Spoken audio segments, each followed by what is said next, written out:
The Brooklyn Center Walmart has sat empty since it closed last April, but now a significant development may breathe new life into the property. The new year brought new owners to the Brooklyn Center Walmart. A local ethnic supermarket says it plans to move into the building. I'm from West Africa, Liberia, and this is like one of the oldest stores that always have everything that you need as Africans. Every African countries come and shop here, Middle Eastern come and shop here, Hispanics come and shop here. It's just universal. That's what I like about it. Multiple sources confirm that the vacant Walmart has been sold. The sale was finalized in late December. The details of the sale have not been released, but Brooklyn Center-based Sun Foods tells CCX News that it bought the property. Hennepin County assessors valued the building at $11 million last year. Walmart opened in 2012 and served as the anchor store at Shingle Creek Crossing after the former Brookdale Mall was torn down. Legal recreational marijuana is raising fears about a possible rise in impaired drivers. Some law enforcement officers now have a new tool to detect a number of drugs that could appear in a person's system. As Emily Haugen reports, it's similar to roadside breath tests for alcohol. Officers at a training in Maple Grove hope it will make the roads safer for everyone.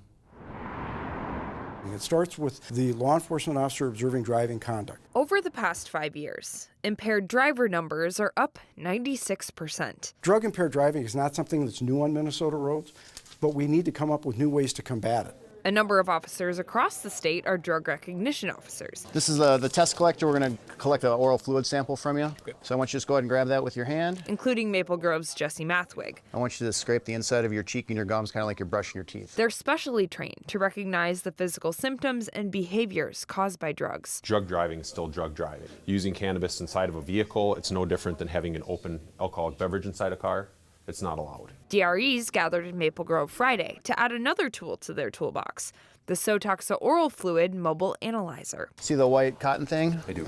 The swab takes about 30 seconds to collect. It can detect 6 kinds of drugs, including cannabis, cocaine, and methamphetamine. The test is going to run for 5 minutes and we'll get the results. Officer Mathwig is looking forward to seeing how it works for officers. Subjects that they may have released in the past, they may give this device to that individual, and that'll confirm their suspicions and maybe help them make more DUI arrests to make our roads safer. And we're going to set it in there. This pilot program is a study, so drivers can voluntarily opt in to help officers gather data. This is not admissible in any court proceedings. It's not admissible for any type of driver's license sanction, and it cannot be used by the officer to help determine probable cause for the arrest. Director of Public Safety Mike Hansen hopes drivers take part in the pilot project. Traffic safety is something of critical importance to every Minnesotan or everybody that uses our roads. In Maple Grove, Emily Haugen, CCX News. Officials plan to present the results for legislative approval and official use in 2025. An annual winter festival in Plymouth won't be proceeding as planned this year, thanks to Mother Nature. Yes, unfortunately this year we're going to have to cancel Fire and Ice. Due to the ice conditions, as of right now, we do not have any ice. We know that there's some cold temperatures coming, but it won't be enough to be able to hold the amount of people for that event. The annual festival at Parker's Lake Park was supposed to take place the first weekend of February and feature outdoor activities, food trucks, and fireworks. However, the warmer than average temperatures have prevented ice from forming on Parker's Lake, which is essential for the various activities the city wanted to provide. There is a lot. We have to work with our contractors, we have to work with our parks crew, and all of the staff hours that go into it. So really, with this year, we would not be able to hold it. And it really comes down to the safety of our residents. While the festival itself has been canceled, event organizers still plan to hold the Fire and Ice medallion hunt and coloring contest. A significant project has made its way to Plymouth for review, one the developer says would fill a need for luxury rental housing. Twin Cities-based Dorn Companies is proposing 3 5-story apartment buildings at a site northwest of Fernbrook and Harbor Lanes. It would be more than 400 units and immediately become one of the largest apartment projects in the city. To make it happen, the city would have to amend its comprehensive plan to allow a higher density land use. The site is currently 3 aging office buildings, and despite the high density, commission members felt this proposal has potential. I think the office buildings out there look very tired, and they're old. They're ripe for redevelopment. If we are going to have a tall apartment building complex, this is probably a really good place because it's not going to impact a lot of residential neighborhoods. The proposal is at its very earliest of stages, but if it happens, some believe it could help give a boost to Plymouth's nearby city center development efforts. Fans attending the Maple Grove and Champlin Park boys basketball game this week were treated to a special halftime show. Champlin Park's Unified Club played a basketball game against Maple Grove's Unified Physical Education class during halftime of Thursday's boys varsity game. The Unified Club is a group that connects students with and without intellectual disabilities. This game was a way to showcase the good work done by both schools to promote inclusion. I think it's pretty fun to play with all the athletes because you get to socialize with them and you get to learn with them. My favorite part was meeting all my friends and meeting all my Unified members. It's pure joy for me. It is why I do my job. It's why I come to school. Seeing these students create those meaningful relationships is what keeps me going. For the record, the team from Champlin Park won the game, but nobody kept score. Next up for the team is a unified basketball regional tournament in Orono at the end of the month. You could say the New Year started out on a high note for one local marching band. The Armstrong High School Marching Band spent New Year's in Tampa, Florida. They performed at the ReliaQuest Bowl, which featured the Wisconsin Badgers battle LSU in college football. You're looking at photos from New Year's Eve as they marched through a historic district in Tampa. It's not the first time Armstrong students performed in Tampa. 4 years ago, they performed at the same bowl, a game in which the Minnesota Golden Gophers defeated Auburn.